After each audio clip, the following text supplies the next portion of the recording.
The Star Trek convention. I didn't get to play this for you yesterday. The Star Trek convention, much like the Star Wars convention, and I mean, you know, we know what that sounded like. What's your favorite character on Star Trek? I would have to say Data from Next Generation. Why is that? Well, because of his uniqueness, trying to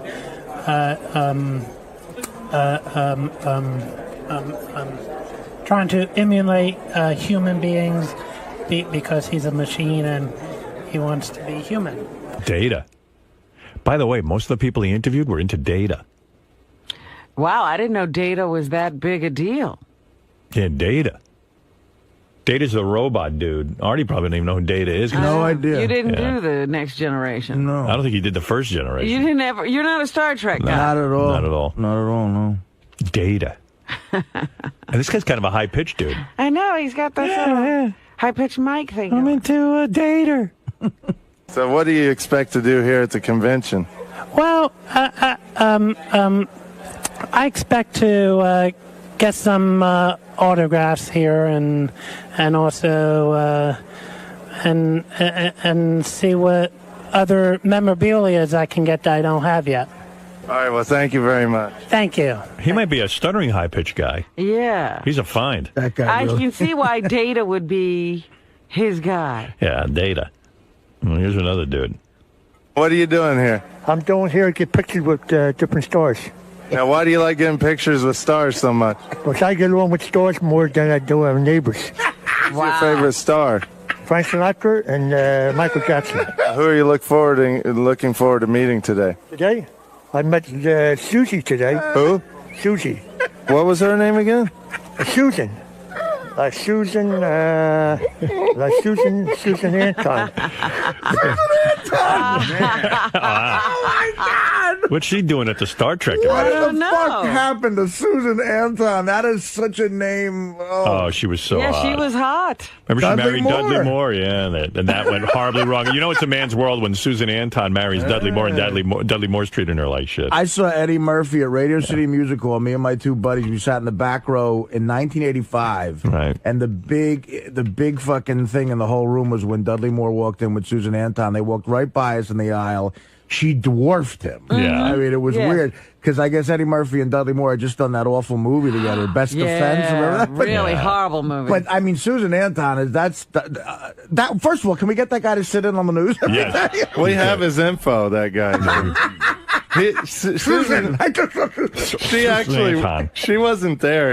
I think he was just trying to think of a name. Maybe he meant Sulu, because he kept going Sulu. No, there was a woman named Susie. I don't know her last name, but she was from like Next Generation or something, I think. Oh. Could you say shrimp sauce saucers? Shrimp sausage. Again? Shrimp sauce sausage. Shrimp sauce sausage. Yeah, so that's that guy. See, there's other dudes there, too. It's a pretty amazing crowd that's collected at the Star Trek That's convention. great. Now, are these people dressed as anything, or are they just in... Some of them were, yeah. Yeah. Was any of those guys dressed as Data? No, those guys weren't. But there were like Borg there, and then there was Klingons and things Borg, like that. huh? Yeah. It's a weird move, like the guys who decide to come in costume and dress up as a Borg. And then there's guys who just disrespect it and don't show up in costume. Then you feel like an asshole for being in a costume. Well, I was in a costume. I What were felt you like wearing? an asshole. Well, we got to do something that's not copywritten on Howard TV. So Right. I just had like a generic silver spacesuit with pointy Oh, ears so you were just a spaceman. and sunglasses. You created your own character. Yeah. Yeah, that's not cool. For Howard TV, you can't dress up as Data? I That's don't- bullshit. no. Of course you can. I mean, there's weird rules. Just to be safe, we got something that I think was you could have bent that plain. one. I don't see a huge lawsuit. Don't they sell Data costumes? Yeah. Yeah. I you don't can know. wear it. That's bullshit. Sometimes our guys think they're lawyers and Right. They're don't know always what the fuck they're doing. overthinking things. Yeah. Well, I mean, they did get me to look like an idiot, so that mission was accomplished. I like Richard's legal advice. There's weird rules. Yeah. This guy knew the show, huh? Yeah, the Lisp guy. Hi, Howard. I don't mind meeting all them girls you got with the big chest. I'm so jealous, Howard. You got all the girls with the big boobs. You love big boobies? Oh, yeah. Now, what about, do you know Robin Quivers? Yeah, Clippers. Oh, Clippers. Oh, my God. She's a knockout. What do you think of Robin Quivers? She's nice. She's got big boobs. Yeah. I don't know how big. I've never seen them. What would you do to Robin's boobs? I don't know. It's hard to say. Say, Robin, you sure are sexy. Robin, you are sexy. You sure are sexy, Robin. So who all have you met from the Stern Show? Jackie the Joke Man, Stuttering John, Robin Gibbons, Baba Bowie. Baba Bowie. Baba Bowie. I could see Fred playing that one now. Bob Bowie. And who? Baba Bowie. Baba Bowie. Baba Bowie. How was Baba Bowie? Nice. Bob Bowie. That guy's cool. David's brother. Highlights of the Star Trek convention will be on Howard TV tomorrow night, as a matter of fact. Guys from Howard TV were in here this morning doing some sort of technical thing to improve things. They get some big tracking camera now. Oh, really? That moved? Yeah, Scott Baio was saying it's really hard to have stationary cameras on a show that's so moving. He needs to sweep the studio. So I see. They got one of those things coming in. What's your name? Paul. I've been going to conventions in Philly since I was in my teens. I've been trekking many, many years. So what's so great about Star Trek? The stuff they have out now, like the tricorders and all that other stuff, the gear, all the inventions they're making up now. Oh, my God. This is a nightmare. Maybe you ought to go there and meet a guy. This sounds like you went to a hospital. Oh, this is for guys terrible. with head injuries. What are you trying to say, Robin? What's the matter? You wouldn't date a Trekkie? Oh, dear. On TV, Next Generation, like Beam Me Up, Scotty, and stuff like that. The transporter, all that stuff is really cool. And do you ever fantasize that you're a Star Trek character? Data's my favorite. Data. He's a good Data character. Jean-Luc Picard is cool. He says number one, engage. You like that phrase? He says engage. Oh. What is it? He says engage. Oh, my God. What phrase? Engage. Engage. Spell that. Engage. Spell. He says, he goes like this, engage. Like warp 1 or warp 7. What does he say, though? He says engage. like engage. He says start up the ship. It means engage. And he moves his finger. Yeah, Captain Picard moves his finger. He says engage. And you like that? Yeah. Do it again to make sure we got it on camera. It says engage. This is who's in the audience, I guess. And can you imagine the cruise? Oh, I was just going to say that. Star Trek cruise? Star Trek cruise. You realize it's just you, that guy, and an ocean. Oh. I get along with all these people, though, because I've been going to these kind of conventions, too. I go to, the horror movie ones. I can believe that. So I relate to, all these people. We understand that. Oh, yeah. No one thought you were any different. I'm sure that guy's playing a tape of you right now for his friends. Let's get some show. We actually ate Because listen to this idiot who interviewed me. Well, we ate lunch right next to that guy. So Listen to this idiot who interviewed me. Let's see. You want to hear what George does at these conventions? Yes. He introduced Richard, actually. It shows you they ran out of shit to do. I'd like to introduce to you a member of the Howard Stern family. He told me to introduce him as Doofus, but you might know this alien creature as Richard Christie. Come on up. And Richard said George gets up there, and you know how George loves to talk? Yeah. He'll talk for an hour, and his boyfriend Brad is in the audience, George's boyfriend. And he's just standing there for an hour, and George just goes on and on and on. What does George talk about? Star Trek and outer space and pretty much everything you can think of. He talks about the 61 Yankees. Do people get bored and start talking while he's talking? No, they were love it. Encapsulated the whole time. Encapsulated. What word is he trying to say? What are you trying to say? They were captivated. You're captivated. That's There you go. Encapsulated. That's a fun game. Figure out what Richard's really trying to say. That's one of our writers. They're all in a capsule. He writes for me. You know how Letterman gets Harvard guys and Conan's got guys from Yale? Yeah. I got this guy. Encapsulated. He was encaptivating. Encapsulating. They were all in a capsule. I like to drink and say encapsulated. It's hard to think of those big words fast. Well.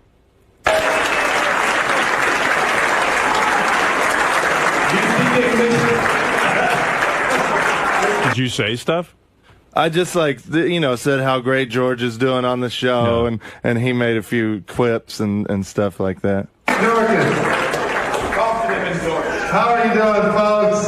This right here is the best addition ever to the Howard Stern Show.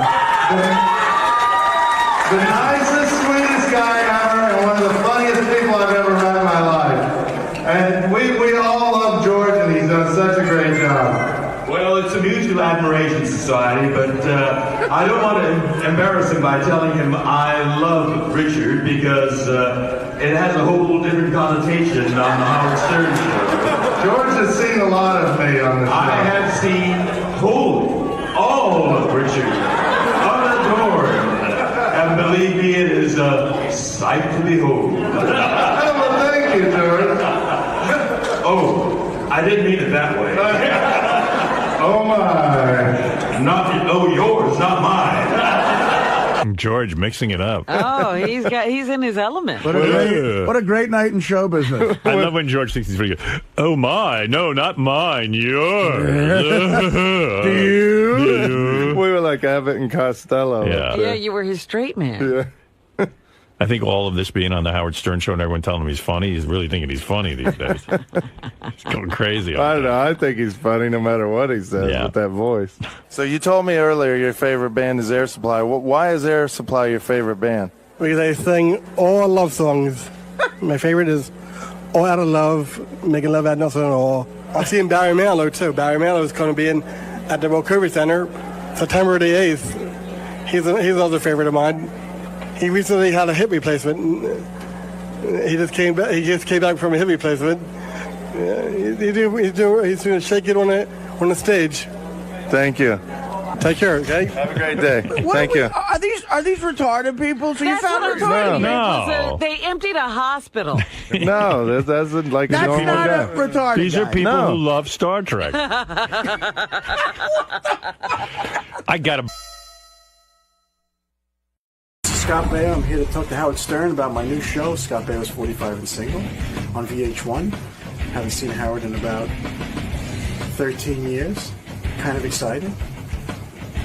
Kind of not. Well, you're bringing some exciting things. He loves reality TV, really? and he loves hearing about chicks you've hooked up with. So it's a good combo. So he'll enjoy the show if he hasn't seen it already, and it'll be fun. All right, we'll see you inside, Scott. Scott Baio is here, boy. I can't wait to talk about this guy's life. This kid was on Happy Days as a young kid and really good-looking kid, and now he's 45. He was lucky because the show was already a hit when they brought him on, right? Yes. I mean, he just walked into a winning franchise and got to stay there till the very end and got a spinoff and everything. This guy is legendary in Hollywood. You talk about a poon hound. I always say he must stand at the door to show business. He found out where it was.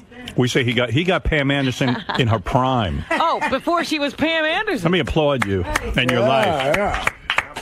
Good for you, man. Good. Let me shake your hand.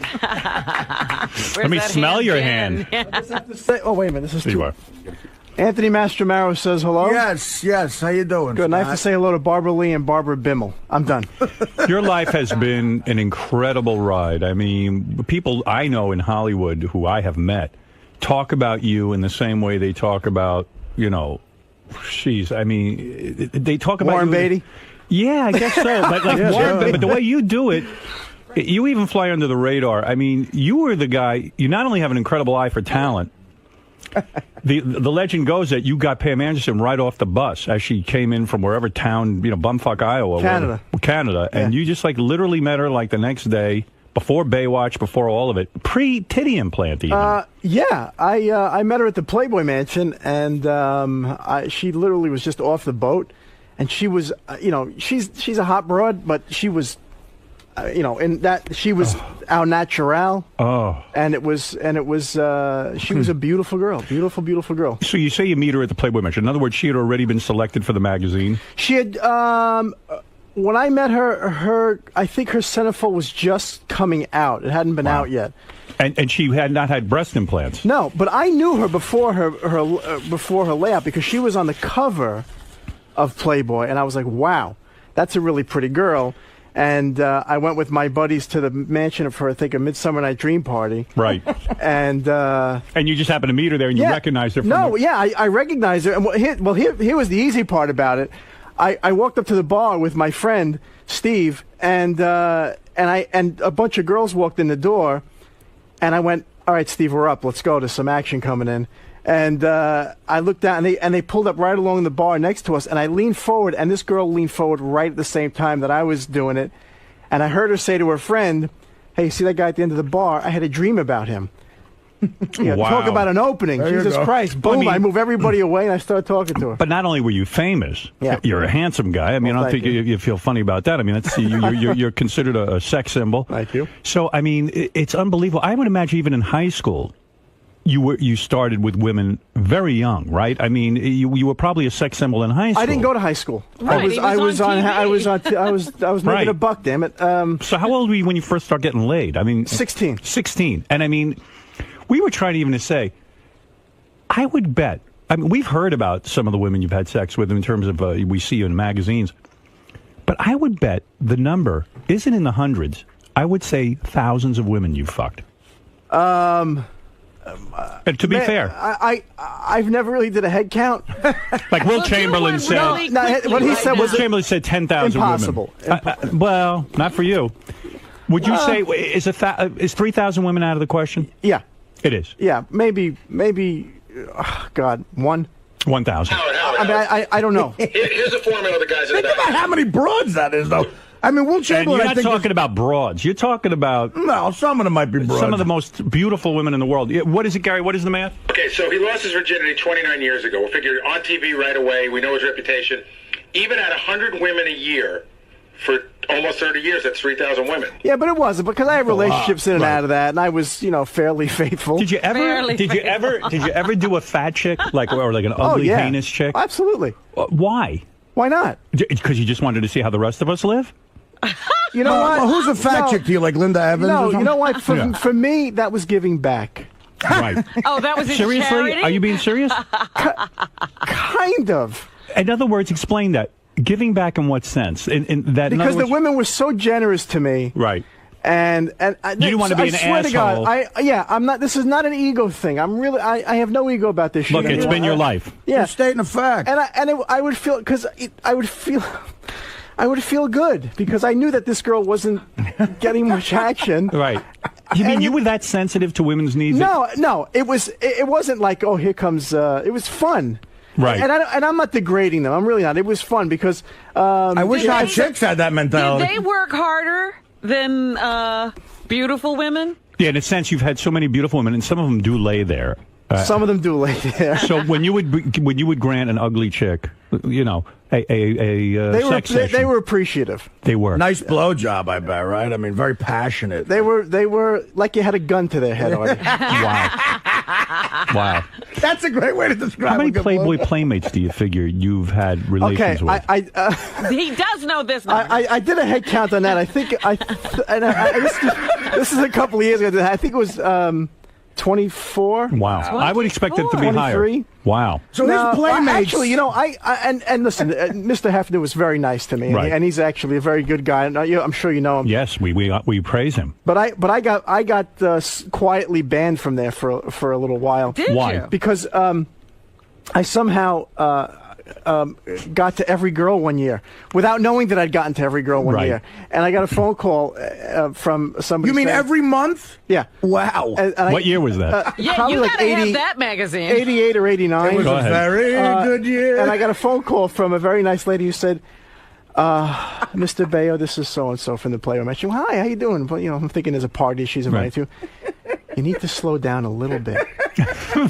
You're like an alcoholic. And I said, what do you... Right, yeah. And I said, what are you talking about? She said, you've just been going at it a little too much. I went, and some of the women that you've been talking to, whatever the terminology was, are Mr. Hefner's. I said, okay. She said, so why don't you take it easy for a little while? I'm not coming. Okay, fine, sorry. In other words, she was saying some of these are Mr. Hefner's girls that he fucks, and you're interfering. I didn't know. She wasn't very specific as to what he was doing with them. But do women expect a lot from you sexually, in the sense that you have such a reputation as a lover? Do you have like women who just are waiting to get their socks blown? I've heard about you and I can't wait. I mean, is it that intense? Okay. Here's a story. Okay. I was at a Playboy party, right, and I was standing at the bar getting a drink, and one of the butlers walked over to me, and he says, he said, I got to tell you, I never really got you. I said, what are you talking about? He said, I never understood why you get so many women. Right. And I said, okay, great. Leave me alone. Yeah. He says, now I get it. I said, what happened? He says, well, I was in line for the bathroom, and there were two women in front of me. And they were talking about you. Right. And one woman said to the other, Baio's here, you have to get with him, because he makes you come a lot. Wow. Wow. What an honor. Because God, no one has ever had that discussion about me. Because you've never overheard a conversation. Because my thing always is to please them. But do you, and so that's why. So my reputation was. But do you that know I was why? A good lover. But do you know why they say that? And I have a theory. The reason you make women come a lot is, first of all, you're a handsome guy and you're wealthy, and you've had a tremendous success on television. So they immediately get juiced up that they're with Scott Baio. You know what I'm saying? Who knows if the technique is really but that there's good. probably other guys with that same sort of and thing going for. People saying that about them. Is it because you can hold out a long time? Have you mastered that? Are you good at giving them oral? Yes, I'm good at that. Yeah. You're good at oral, and also, in other words, they're probably surprised you're even willing to do that, because at this point, it's like, hey, just please me.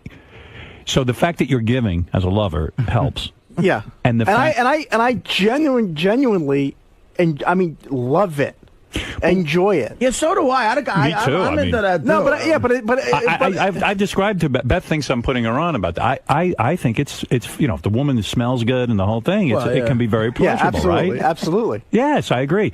But when you're with a Pam Anderson, a young Pam Anderson, pre-breast implants, the whole thing. I mean, fresh off the boat, isn't it hard to hold out a long time? Okay, it's a little weird for me. If I really like you and I think you're really hot, I can go forever. Me too. If I'm not really that into you, it's over. Quickly. Yeah. And isn't that a strange paradox in a way? No, yeah, it's because I think we want to impress these women, because every guy in town is looking to get on them. And if you're going to get on them, you got to be good when you get on them. So you'll really concentrate on a chick. Now, wait a minute. How did you get so good? I mean, you didn't come out of... Practice. Okay, so you're saying, like, all of this sex, you really learned a lot about how to please a woman early on. You should write a book about it. Yeah, somebody came to me to write a book, and I mean, you're the guy who knows. And it just got too goofy, and right. It's a long story. I don't want to bore you with it, but somebody leaked it out on the internet, and it became a mess. Well, because one of the great moments on his show, and by the way, I enjoyed the show a lot, Scott. Oh, thanks, Ari. Yeah, me too. We've been talking it up. Thank you. Yeah, there's a reality show with Scott. That's why he's here. It's called 45 and Single, and the premise is great. He has to go back and he's working with a life coach, and he has to go back and apologize to all the women he banged, including Erin Moran from Happy Days, who took his virginity. I'll tell you what's great about it, too. What's great about it, too, is the life coach is kind of a cute chick, and so you're thinking, God, is he ever going to fuck her? You'll probably bang her, too. There's a great scene where he has to go back. Erin Moran was your first lover. Yes. From Happy Days. Right. So he explained having sex with her like, by mistake, you were fucking the couch you were fucking her on. Yeah, I missed the target. Your first time you missed the target. That's good to know. It was a corduroy couch. I mean, I didn't know what it was supposed to feel like. Right. Did anybody advise you not to bang your co-star from Johnny Lipscotch? No, you learn that quick though. Right. Don't shit where you eat. You learn that you don't do that again. Did it get awkward right when you? Oh my God! The first girl you had sex with was Erin Moran. Yeah. Okay, so you bang her, and then you realize, well, I'm not in love with her. Right. But I guess she's in love with you, probably. Right. Because she's still mad. You said you were going to marry her. You were a kid. Whatever. I don't know what the hell that was all about. Get over I don't remember that at all. But yeah, no. What happened was after we and when you first well, for me, I'm sure for everyone, when you first start having sex, and then that person is always still around, you just keep doing it. I mean, there's just, in the dressing room, up in the rafters, and, and the Psycho, not that was Universal, up in the Western Streets, in the back lot of Paramount, everywhere. And then all of a sudden, you discover other women. Right. And you go, who the hell's this chick? Get away from me. You're disgusted. Yeah, come on. I got other broads coming here, and who needs you? So how'd you break up with her? We didn't break up. It just sort of kind of dissolved into nothingness and hate and hatred and awkwardness. And then the chemistry on the show is kind of... Yeah, and then Howard, we had to... and then after that, we started doing Joni Loves Chachi, which was even worse. I was supposed to be in love with the girl, moving to Chicago with her, and... she hates me. Right. And I really don't like her all that much. Wow. I got to make out with her. And I'm like, ugh. See, and it's not physical about her going, ugh. It's like, I've been there and I don't want to go there anymore. I understand completely. It's just that magic is broken. In fact, if you'd never banged her, you probably could have kept the magic going. Oh, absolutely. Yeah. So as a ladies' man, I got a million questions to ask you. So if I'm here, Howard. I got nothing to do for another couple hours. Fantastic. When a woman has like a vaginosis, a smell, how do you handle that? How did I used to handle it? Yeah. Honestly, what do you do? Honestly? Yeah, honestly. Do you tell them? Do you? No, I have told them. Yes. I would. The easiest thing to do is for me. Yeah. Is I got pretty rude after a while because you just didn't care. Right. But I would use my hand. Yeah. Put it down there, and then ever so cleverly get it up near their nose. Oh wow, nice. And then they would usually do the flinch. Right. And I'd say, yeah, well, that ain't me. Wow. I haven't been working at the Fulton Fish Market. Wow. And then would that end the session, or you would continue on? No, I just wouldn't. I'd do other things. Right. Boy, you've got some life. So go back to the Playboy Mansion. You meet Pam Anderson. Yes. Was there ever a time in your life, honestly, where a woman rejected you that you wanted? Of course. Really? Absolutely. You're kidding me. No. Because who? A famous woman? Yeah. Like, who did you try to have sex with and said, Scott, Playmates and stuff, and not that famous. Jenny McCarthy, did you get her? No. You missed her. But she pulled some shit later on, and I called her on it. What do you mean? Oh, boy. It's funny that there is a history with her on some level. Yeah, no, it wasn't. Has to be. You know what? This is the man. No, it's just, here's the story, and I'm not being out of line at all. Okay. I had met her at a club called Bar One, and I kind of knew who she was, and she's a beautiful girl. Beautiful. And I said, hi, how are you? I think she was married at the time, or with a boyfriend or whatever, from Chicago, I think. Right. Son, whatever. Director. And, no, before this guy. That. Yeah, the guy who took her to Playboy. This is like years ago. You're talking the early days. That manager type dude. Yeah. Right. And, so I said, hey, it's nice to meet you, blah, blah. She said, oh, I'm a big fan. And I said, oh, thank you so much. This is my husband or boyfriend. I can't remember. And then a couple months later, I saw her out again, and she's by herself. I said, hey, Jenny, how you doing? And she's like, good. And I said, how's your husband? And she says, oh, I'm not together anymore. Would you like to go to lunch or dinner? She says to me. I went, yeah, sure. So I said, well, give me a number. She's like, okay, here's a number. She says, I have to go to Vegas or something like that, and call me in a couple of days. So a couple of days go by, and I call her, and don't hear back from her. And I call her again. I say, hey, it's Scott. Maybe you didn't get the message, blah, blah, blah. Anyway, that's it. Boom. Yeah. And call me. Here's my number. Next thing I know, she's on a radio show telling the somebody, I think it was you. Probably me. It was you. Yeah. That I was stalking her, and I wouldn't leave her alone, and I was up her ass, and I was being rude to her, and somebody called me to listen to it, and I'm listening. I think it was you. I don't even remember. Yeah. And I'm listening to him, going, holy shit. What's she talking about? Yeah, you were just being friendly. I wasn't even being anything. Right. You know, she asked me to go to, and again. Never spoke to her again? She'll have a different perspective on it, I'm sure, and that's fine. But did you call her up and say? So I'm out one night to dinner, and she was saying some bad stuff about me. And somebody says to me, hey, that girl's in the restaurant. And I'm not like this. And I go in there and I say, look, you don't know me. don't you ever talk about me on the radio, ever. Right. You're totally out of line, and I was a little more heavy-handed than that, and don't ever talk to me again. And if you bring me up again, you're going to have a problem with me. And only because, if I'm an ass, I know it. Right. And I just wasn't.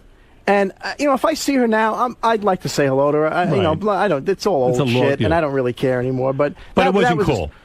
It just wasn't. It was uncalled for. I thought you were going to say, like, when you brought your finger up to her face, she got really pissed off at you. That never happened. No. So you missed that one. So with Pam Anderson, how long does it take before you get in her pants? I mean, are you so... Well, okay, here's, for me, if I like you, I'll wait, I'll try to wait for a month. Because that's hot. Well, because... like with somebody like Pamela, with somebody like Heather or Nicolette, oh my goodness, you forget about those two. Well, I didn't even get up to that yet. I just instinctively knew that every guy was looking to, be with these women, and the obvious thing was, hey, baby, let's top of the sack. And I always. But you would finger them on the first date. If I could. Right. But I would always be respectful, and I would, and I'll give you this. It's so funny because with Nicolette, who was actually an okay. Nicolette Sheridan, gorgeous girl. And I mean, you had her when she was gorgeous. She's, yeah. Right. And I waited like just a month and a half, and we were. We were driving in a limo somewhere, going to some party, and I didn't even kiss her. Right. Nothing. Wow. And we were in the back of the limo, and I had a glass of vodka, and I really can't drink, so I got a little loopy. Right. And I said, can I ask you a question? She says, sure. I said, can I kiss you? And she went, well, what are you waiting for? Right. So it worked. How many girls' virginities have you taken? That I don't know. You have no idea? Probably none. You think Nicolette Sheridan's you had? No. No. No. God, no. And Heather Locklear. Did you ever worry at a time that if your reputation became too great as a ladies' man, that women would almost take pride in rejecting you? That's what I was getting to earlier. Yes. It was a game. It could be a backlash. It was a game to knock me down. Nev Campbell used to go around saying, I never did Scott Baio. like almost like a badge of honor. Like really? A badge of courage. Oh, but I don't think she's attractive. There you go. So you didn't want her? Yeah. Exactly. Definitely not your type, I would say. No. You definitely have a type. I'm kidding. I don't even know her. That's right. So Pam Anderson. So after Aaron Moran, the floodgates are open. Exactly. Playboy Mansion. Heather Locklear in her prime. Yeah. Yeah. Oy vey. The thing about Heather is she's a beautiful girl, but have you ever talked to her? Yes. Of course. She's a great chick. She's just what you see is what you get. Why not marry her? Because she was the first love of my life, and not Pam Anderson. No. Heather, I was insane for. I mean, I was 21 years old, though, Howard. I mean, and I was thinking about marrying her, but I was a child. Right. You knew enough to say, "Hey, I'm too young." I proposed to her, and she turned me down because she was too young. Yeah, she was smart. Did you have every race of women? Have you had blacks? You've had it all. Asian? Asian, not that many Asian. No. But you've had Asian. Yeah. You've gone there. It kind of smells like bamboo, but yeah. It's a American Indian? Yes. Wow. Jews? Yeah. Exotic. Wow. Here's an interesting question. How many girls do you think you've shared with Tommy Lee? The ones that we know about? We know about two, but it seems like maybe he follows you. He follows you, yeah. Thankfully. Which is good. I've heard that, like there are women not on this list. Tori Spelling. You've had sex with her, right? You never had her? No. Or are you just saying that? No, I know her, but I never You never had sex. did? No. Okay. What is it, Gary? I just remembered something. I wonder Have women ever offered to pay you for sex? It's great that you have to even think about that. No, I don't think so. Like a woman comes up and says, "Hey, look, Scott, I'm not famous." They didn't have to pay me. No, but if someone came up to you and said, "Look, maybe I'm not the most attractive woman in the world. I'm a wealthy woman. I want to be with you."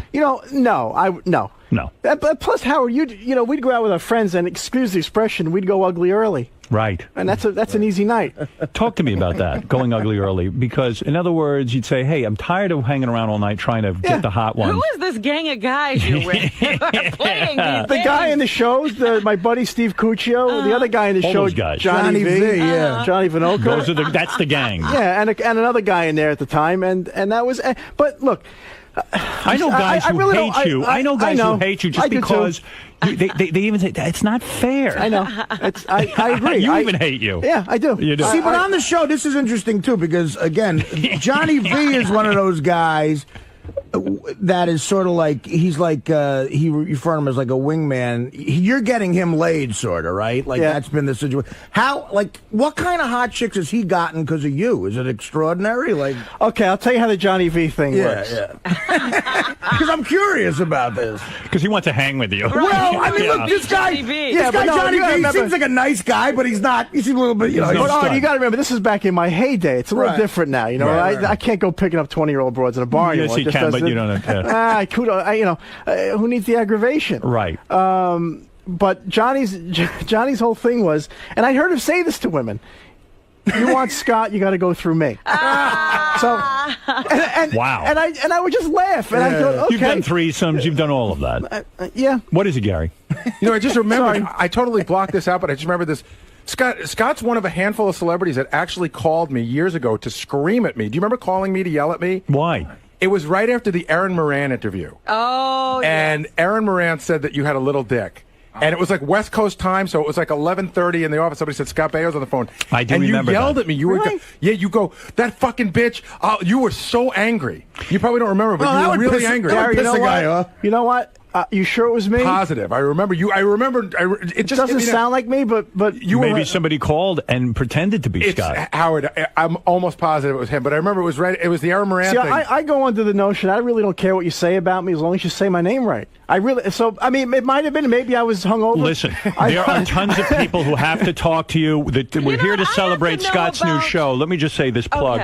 Thank you. 45 and Single. Scott Baio, 45 and Single. I've seen it, already seen it. It's a lot of fun, the show. Sunday nights at 10:30 on VH1. Yeah, I can't wait for the next one, and that's weird with me in reality TV. Right. It's an excellent show. Big fan. But it's not cool. About the finances. Where's where does the money come from? Oh, please, Happy Days. Whose money? Your money. Oh, are you kidding me? Happy Days and Joni Loves Chachi. Boom, you're done. Joni Loves Chachi didn't last that Charles in Charge. Charles in Charge syndication. Are you worth over $100 million? To be the money. No. Are you worth $50 million? $100 million? Are you worth $50 million? No. $20 million. Something. You're a millionaire, right? Yeah. Okay. I got money. In other words, I'm comfortable. You're not sitting and worrying about your next paycheck. No. Robin, listen, I did a lot. I didn't stop working from the time I was 14 to like 37. Yeah, but we don't see you that much now. And then from 37 to like 36 to like 40, all I did was direct. Oh, okay. See, I don't know. No, I understand. No, I make a buck. But you directed sitcoms, Scott? Yeah, I There's did. a lot of money in that, man. Yeah, Absolutely. Right? And you're also forgetting Foxes and Bugsy Malone. Well, those were 100 years ago. But I did a series with Dick Van Dyke for a couple of years. I did another series prior to that. He's a good actor. Thing. I had a lot Josh, you're on the air. Prescription medicine. Yeah. Howard, how you doing? Right. Yeah. Okay. All right, just making sure. No, but thank you. Thanks for your concern. No, I was in your neighborhood the other day, actually. My parents, my aunt and uncle live in Staten Island. Oh, yeah? They said Robin Quivers lives over here. I was like, really? Let's go ring her bell. There's a lot to get to here. Scott, you must stay on topic, and because this is a very important interview. Howard, I'm here for you. Thank you, Josh. He's already trying to bang Robin. Josh, wait a minute. Josh in St. Louis, go ahead. Let's let Josh get a word in. Hey, Yeah. Howard, Yeah. Got a question. Just kind of a blast from the past from Scott. Sandy Kearns, that was on the show with him on Charles in Charge. Mm-hmm. My mom actually went to high school with her and is still good friends with her. I did not have sex with her. You did not. That's it. F, Marry, Kill. Pam Anderson, Erica Eleniak, Nicole Eggert. You have to F one, you have to marry one, and you have to kill one. Who are the three? Pam Anderson, Erica Eleniak, Nicole Eggert. I forgot about Nicole Eggert. Yeah, that's a great story I want to talk to you about. Who do you kill? Wow. Who do you marry? And who do you fuck? Does it? I don't have to give you a reason for killing them because I have to kill one. You have to kill one. You have to. I'll kill Erica. Right.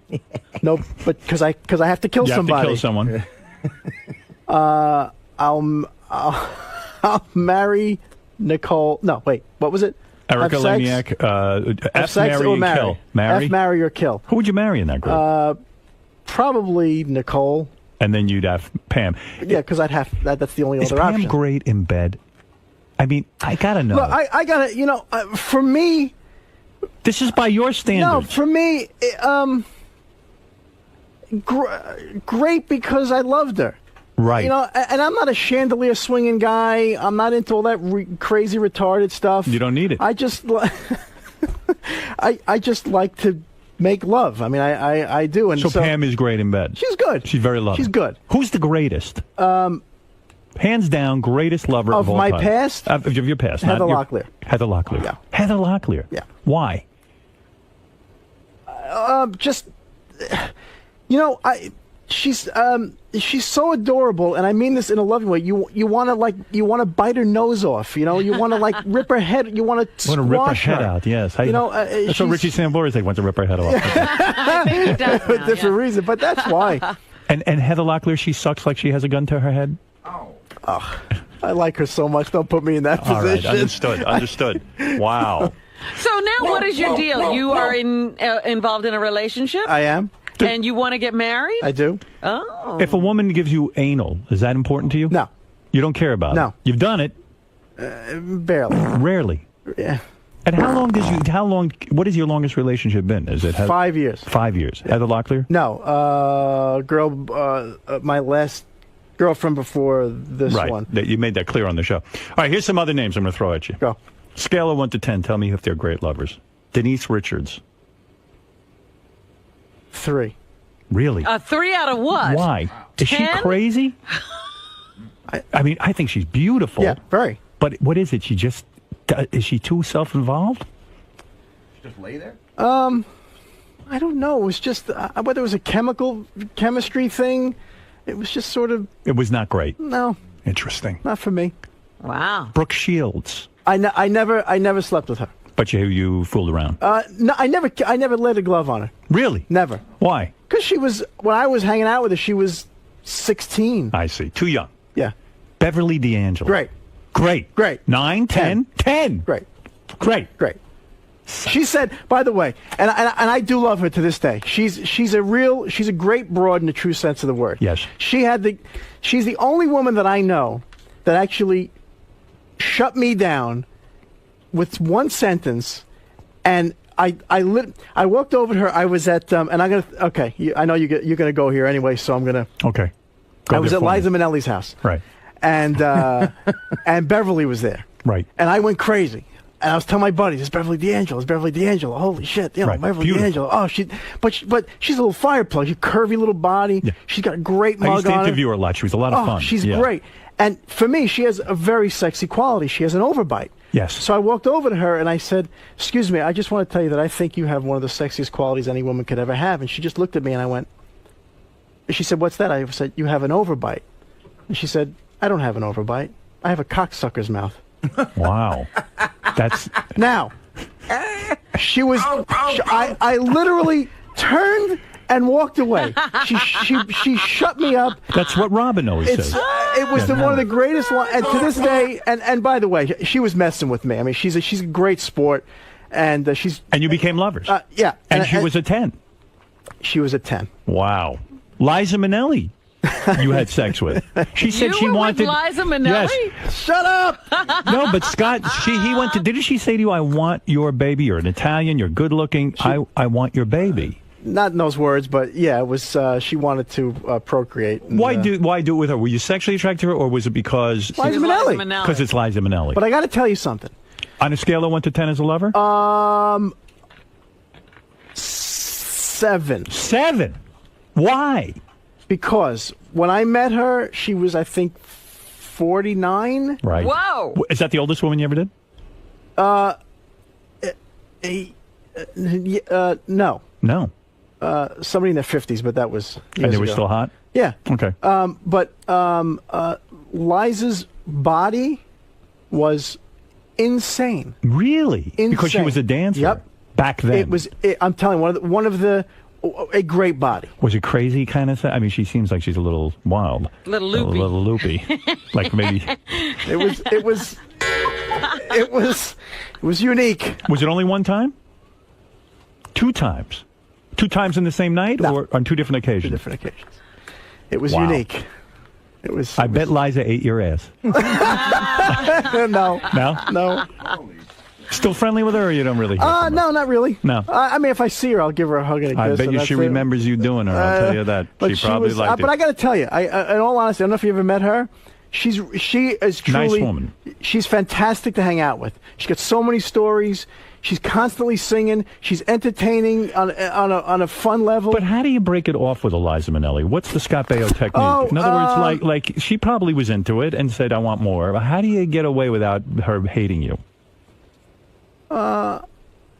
I just said this is not long term for me, and I'd like to just I don't want you to get mad at me because I'll just probably slowly pull away and you'll And she get pissed accepted off that? at me. Yeah. Wow. Yeah, because there's a lot of ways. There's 50 ways to leave your lover, whatever the hell that song is. You don't call, or you just tell them buzz her off or whatever. Did you have bad breakups with some of these people, or was it always? Were you able to break up well so that you? You know what the funny friends? thing, Robin, is? What? Honest to God, I'd say almost all of them left me. Really? Yeah. Wow. Because they get tired. They want a commitment. Yeah. Who has eaten Scott Baio's ass? I bet you Heather has. She got a 10. I can't answer the question. Well, that's how you get a 10. Some dirty hooker in Vegas. Not kidding. Scale of 1 to 10, still going through the list. Go. Half Pint, Melissa Gilbert, Little House on the Prairie. And how old was she at the time? I don't remember. I'm really bad with ages and stuff. She's a sexy woman. She was a 10. A 10. She's very loving, I think. She's. So I just talked to her before I came to. I speak to her once in a while. Yeah, she's great. She's a great girl. I like her. I know her forever. She was doing Little House when I was doing Happy Days back in the mid '70s. You even had Christy McNichol. I not all the way. Not all the way. No. I didn't even know that she liked dudes. I was going to say, doesn't she like girls? I mean, that's how good looking this guy is. This is what a ladies' man he is. Maybe I turned her the other way. I don't know. I mean, I can't even begin to tell you. Now, on the TV show, of course, Scott Baio is 45 and single. I believe it was Julie McCullough who said that you were the first guy she ever demanded an AIDS test from. She was worried about that. No, she got her first AIDS test because of you, right. Because I cheated on her so much. What about STDs? How do you avoid those? I always wore protection. Right. And I don't know. I got lucky. With all this, you've never had a kid, right? No. Wow. That's unusual, too. That would have slowed him down. Most of you guys get caught. No, I have many tricks for I had many tricks to avoid that. Really? Why did you turn down the film Top Gun that made Tom Cruise such a big star? This is hilarious. Yeah. I was doing it. I can't remember what the hell I was doing an interview for, and a guy says, "What do you regret in your career?" I went, I turned down Top Gun. You're too busy with the pussy. I was joking. Right. Oh, you were It's a joking. total joke. Oh. I said, and then somebody asked me. different movie. Somebody asked me, maybe a better movie. Probably. I'm not a big chicks Top in the Gun movie. fan. That's right. I'd have had Kelly McGillis in 2 seconds. Yeah. There wouldn't have been any problem there. Any woman ever tell you she was pregnant? One. And she aborted? No. This is, gotta be early 90s. I had broken up with her 6 months prior, and she told me she was pregnant. I said, "How pregnant are you?" She said, 4 months. And I did the math. But I panicked for a minute, and I went, "Wait a minute. What did I throw my sperm at you? Right. Did you come pick it up?" I said, "You're lying this and that and blah blah blah. Don't ever call me again." Bang, Right. and that was it. Nicolette Sheridan has James Wood says the best ass he's ever seen on Amazing a woman. ass. Amazing. He showered with her one night. Wasn't that what he told us? Yeah, something like that. Sylvester Stallone says she's the best ass in Hollywood. Oh, he said it too. Yeah. Everyone great ass. says it. Great ass. How long did it take you to get into her pants? I waited like that a was month and a half. And then when you wait the month and a half. Amazing. Amazing sex. Yeah. I can't imagine. Do you ever get any of these famous broads together with another famous broad and they have a threesome with you? No, but that's actually a really good idea. Yeah, how Think could you about not? it at the Why, time. I mean, what's with because you? that's not my thing. Wow. I don't. Two girls getting it on does absolutely nothing for me. Recently, you said on as early as yesterday that you saw Kelly Ripa topless on a beach. Well, yeah. Everything happens to you. I was in Hawaii, and her daughter wanted to breastfeed and pulled her top aside, and I just happened to be standing there. I went, "Oh, okay." She's an attractive woman. She's adorable. Adorable. Yeah, I like Kelly. How's the nips? It was all good. Great Everything nips. was terrific. Yep. Nice. She was terrific. Attractive, Christ. great little body. You know, it's an amazing life. And, you know, when I look at this TV show and I see that you're 45 and you've never been married, I understand. Not many guys, you know, you're only as good as your options. I mean, you've got options up the wazoo. Right. I mean, it's pretty incredible. And so it's been difficult for you to stop the merry-go-round, so to speak. Well, I wanted to ask one question back to the getting kicked out of Playboy. How do you get back in? You blow half. You get on your hands and you grovel. You've never had gay sex. Can I come back and play? Scott, you've never had gay sex. No. Never. No. Men No, must proposition you. Do men? No, very, very rarely. Really? Very rarely. Yeah. Surprised. No. Let's not even kid around like that. Yeah, no. I just got to know. I got to ask the questions. I'm sorry, Artie. I got to know. But no, you know, I tell you the reason I've never been married. Getting back to what you said earlier, Howard, was because it was so easy for me. And again, not an ego thing. It's just anybody on Quasimodo on television's getting laid. Right. And then take a guy like you who's good looking. It's going to be endless poontang. So if any woman gave me any aggravation, I was like, what? Goodbye. That's right. So I didn't want to hear it. Now, did your mother ever say, "But Scott, I want grandkids"? What are you doing? My mother was actually very sort of quiet about it. My father, who just passed away in March. Sorry to hear that. Thank you. His thing was I would go over to his house and he had a subscription to Playboy. And he'd come downstairs and he'd open the magazine and he'd go, "You know her?" "Yeah, Dad." "Good." And then next month, "You know her?" "No, I haven't met her yet. She's nice." Your poor father. He had to be jealous of you on some level. Probably is what killed him. He couldn't believe the list you had going. All right, let's take a couple of phone calls while we have some time. I recommend strongly that you watch Scott Baio is 45 and Single. It's Sunday nights at 10:30 on VH1.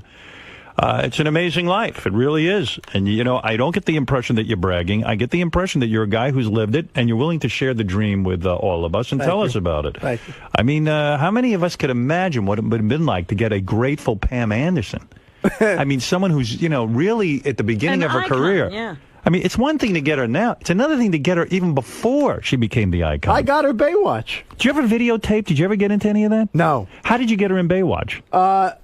There was a wardrobe lady that was going to do Baywatch from Charles in Charge, and I said, "Hey, here's my girl's picture. To bring it over there." Wow. And then she brought it to the casting people, and they wanted to see her. And did she change after she got Baywatch?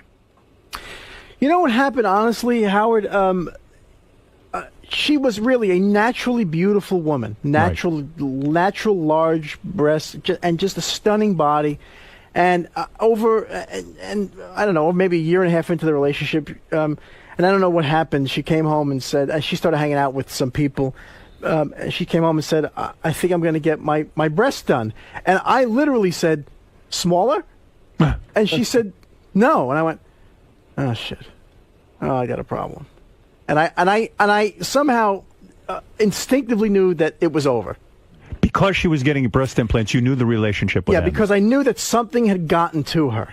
Right. And I didn't know what it was exactly, and I knew that something changed in her. Oh, Christ. But nice you're right. It's nice call on the music. After a while having that many women, this is a silly question, but my director did bring it up to me earlier. He said, at some level, does it get boring? Well, Howard, yes. Does it really? Does it get boring? No. Strange girls never get boring. Right. You know, there's that line in The Devil's Advocate that first walk into a strange girl's bedroom, you'll have that for the rest of eternity. It's a pretty cool thing. But what happened was I just got very jaded. And certain things didn't do anything for me anymore. Like? My buddy Steve and I would on a Saturday night or Friday night in LA would rent the suite up on top of the Argyle, and it was this great Art Deco building. And we had one girl that we knew who was bisexual or whatever, and we would. You know, we'd get our fishing rods out and put it on the end of our hook and just throw her into a nightclub and, reel her back in with a bunch of other women. Right. And all sort of go up to the room, and there'd be like this pile of women in the bed. And I just didn't care. Right. I just go outside and smoke a cigar. I didn't care. Has Scott, this is the key question. Has Scott Baio ever used Viagra? No. So you don't need any of that shit? Not yet. Wow. So why now marriage? Because I want to have a kid. I'm physically exhausted. He's done it all. And, at some level, you're probably like, gee, maybe I'm missing out with something with monogamy or something. Maybe. But at a certain point, it just, honestly. What are your friends going to do? Well, some of the, some of them are married, some of them are getting married. Yeah. But it just became, I honestly, Robin, I did not want to be that guy in the bar that people are going, Jesus, is this guy still out? Yeah, it can get to be weird. It's a fine line. Let's go to a couple of phone callers. There's so many people on the line. I've never seen the phone so jam-packed. This is a true moment. Scott Baio is 45 and single, Sunday nights, 10:30 on VH1. I watch it, and it's very good. Pete, you're on the air in Philadelphia. Hey, now. What's going on? Hey, now. Just like to thank Mr. Baio there for being so truthful and honest about all these women. You get a lot of guests on the show who are a bunch of idiots and don't want to talk about their scores and all that, so I'd just like to thank him for that. You're welcome. Scott. Yes. The other girl who was on Charles in Charge with you turned out to be a real hot. Josie Davis. What happened with her? Anything? No. Nothing. Nothing. Well, maybe you'd learn not to screw around where you were. No, but back up when we were doing the show. You were with Nicole, that's right. When I didn't hear, but when you were with Nicole at that point. Nicole Eggert. No. See how guys know your timeline. Yeah, no. It's legendary. No, Josie back then was this, and I've said this to her face, was this ugly duckling, and she became this gorgeous, amazingly beautiful girl. Nicole Eggert's another girl I used to fantasize about. She's a sexy little thing. Yeah, I knew her back, like probably when you were banging her, because we worked, I think, at NBC when we met her, or maybe early K-Rock. Right. And wow. She's cute. What'd she do to her career? It's like she's self-destructed. A lot of these broads go wrong. I think she's set, and I think she doesn't really care anymore. Kidding. To be perfectly honest with you, she got into real estate pretty heavy. Oh, no kidding. Yeah. Richie Wilson. What's up? From Howard TV. Yeah, what's up? I have the Jenny McCarthy clip talking about Scott. All right, really? How long is it? About 30 seconds. All right, let us hear it. Here we go. I hadn't any time to play the field. Exactly. And when you used to go up to the Playboy Mansion and all that stuff, you never got into the orgy scene? Please. With Scott Baio, Chachi turns man. No, you said you said that you met Scott Baio, and then you just went on a radio show and said you met Scott Baio, and then he badmouthed you? Oh, yeah, I was on a radio show, and they said, who hits on Playmates? I'm like, no, I'm not saying. I'm like, well, Scott Baio's always at the mansion. Right. And they started singing a song that Chachi loves Playmates, and I went to Sushi Co. that night, a restaurant, and he came up to me and said, I'm like, hi, Scott, and he goes, you effing da-da-da, screaming at me. Really? Saying, how dare you humiliate me like this? Yeah. Don't ever do it again. Yeah, you humiliated Scott Baio. I was like, I didn't do anything. No, help me. Now, you see, it wasn't my show. No, that wasn't you? No, that was our show. Our show, but she said it on another show. Another show, and she's telling us about it. Oh, I see. Yeah. So whenever she made the statement, she did it on another show. Okay. Yeah. It's two different stories of the two different versions of the same story, and I got no axe to grind. So okay, Mike, you're on the air. Yeah, Mike, in Cherry Hill, New Jersey. Hey, guys. Hey, quickly. Listen, on the first episode of his new show, when he has lunch or whatever with Erin, she reiterated that he had a small cock again. Yes, at the conversation at the table on your new TV show, Erin Moran does say to your face that you had a small penis. And you really do look shocked. Your penis is not small, you're saying. No, it was. Right. I was young. I was How a many late inches bloomer. are you? Do you know? Have you measured? You've measured. I've never officially gotten a ruler out and measured it. Is he known for having a big one? I don't know. How old were you when you went with her? 16. You got a normal size, but you got at least 6 inches. Yeah. Okay. You still had a small cock when you were 16? I was a late bloomer. I still have a small Look, cock. broads are coming like crazy. Right. Hey, compared to the Grand Canyon, the 747 is That's right. is small. Maybe you ever think Erin Moran has a big vagina? Justin, you're on the air in Boston. Go ahead. Scott Baio, we speak your name. Of course we speak your name. Really, honest No, to this God. guy's a legend, Scott. This is a great interview. But I was wondering, you're not the only single guy in the room. There's someone in the booth behind you who's also single. Oh, Artie? Any chance you throw Robin a bone? Would you ever bone Robin? Throw her a bone. Stop it. What do you say? I'd be one of those charity cases. It's not necessary. So what do you care, Robin? I'll be a charity case. Charity case. What's the matter? You're a beautiful woman. I'm no Heather or Pam. Although Robin had a breast reduction, which bothers me a little bit. Yeah, that's upsetting, isn't it? Very much so. See, I'd be a charity case for the female version of Scott. It's funny with Pam Anderson how you knew once she got the breast implants. And then I guess soon after that she married, who'd she marry? Tommy Lee? Or was her first, I guess. Did that upset you? Sure. Yeah. Yeah, of course. Nobody wants to hear that. No. Yeah. Okay. Another quick couple of questions, if you don't mind, Scott. Bill, you're on the air in New Howard, Jersey. how you doing, man? Hey. Scott, quick question. Yes. At 45, any Botox or plastic surgery? No.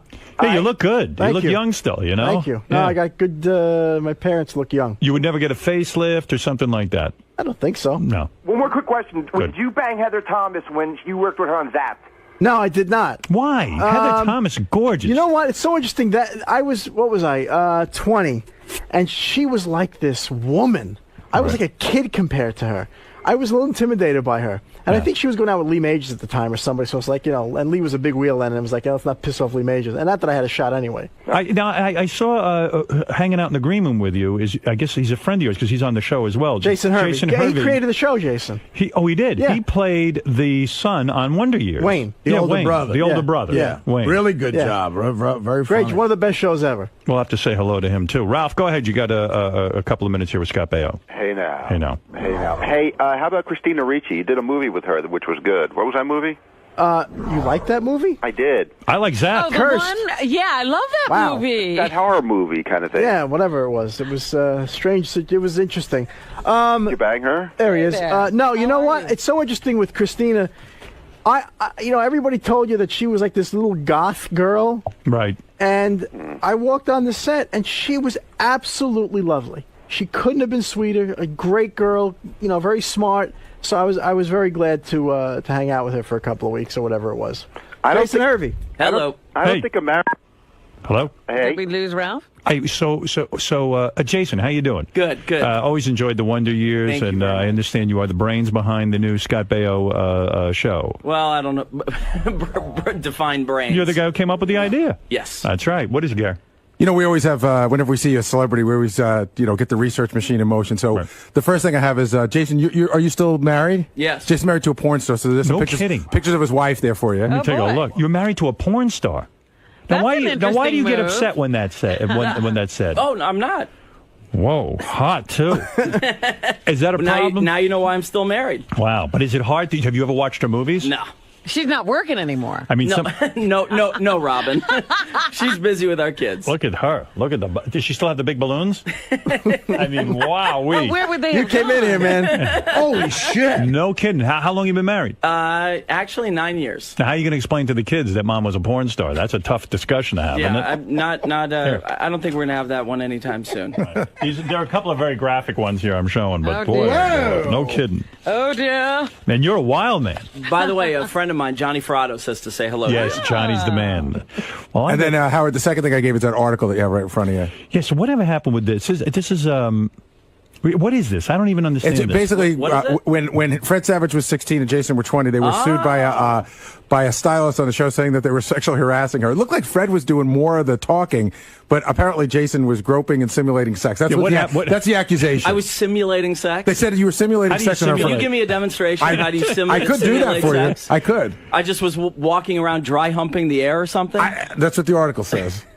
You are a man of controversy. It could have been Dan Lauria. My business partner, Eric Bischoff, controversy creates cash. Were your parents upset when you married a porn star? Were they like, hey, what are you doing? No. They met not her. at They all. understood that was a business decision for her? Great girl, wonderful, mother of my kids. Right. Family loves her. It is what it is. Scott, you're friendly with her? She's lovely. She's a sweet girl. She And you really never is. put the moves on her?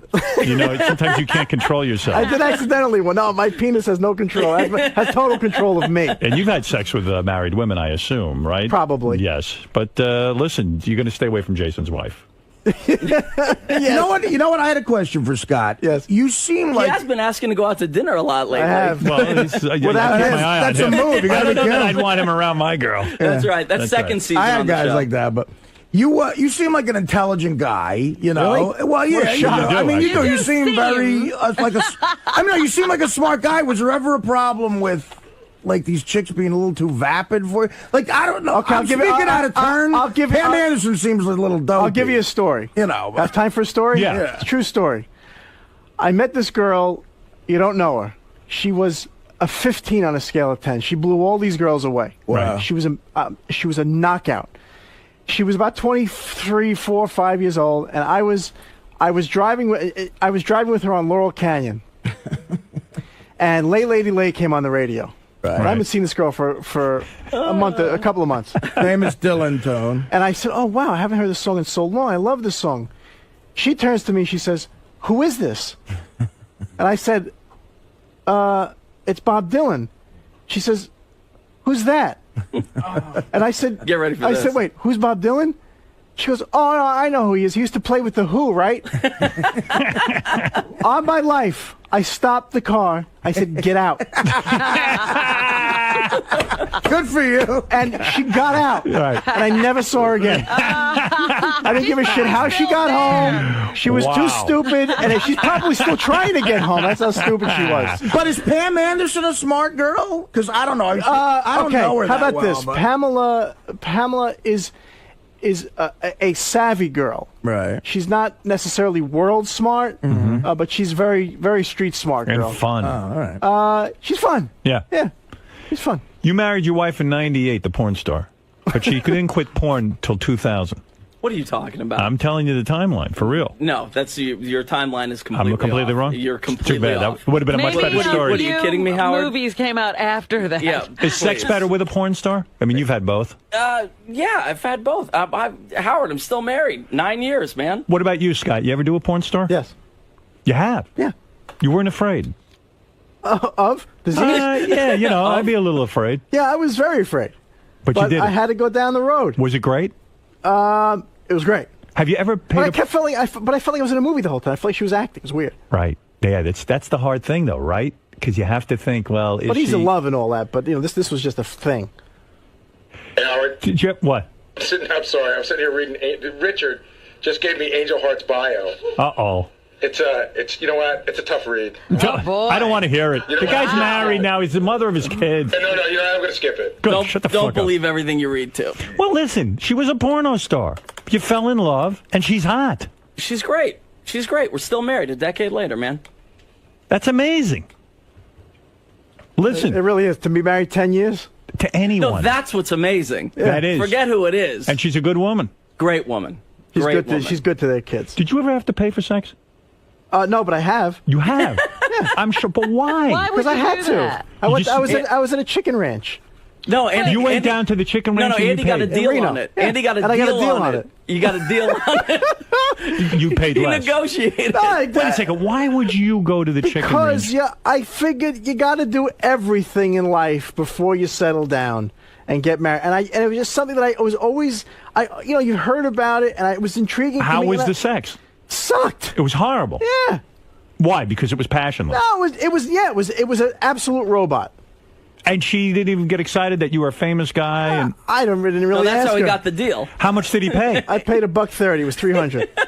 Wow. I got $130 I in my got $130 in my pocket. That's all you're getting. Okay. Good for you.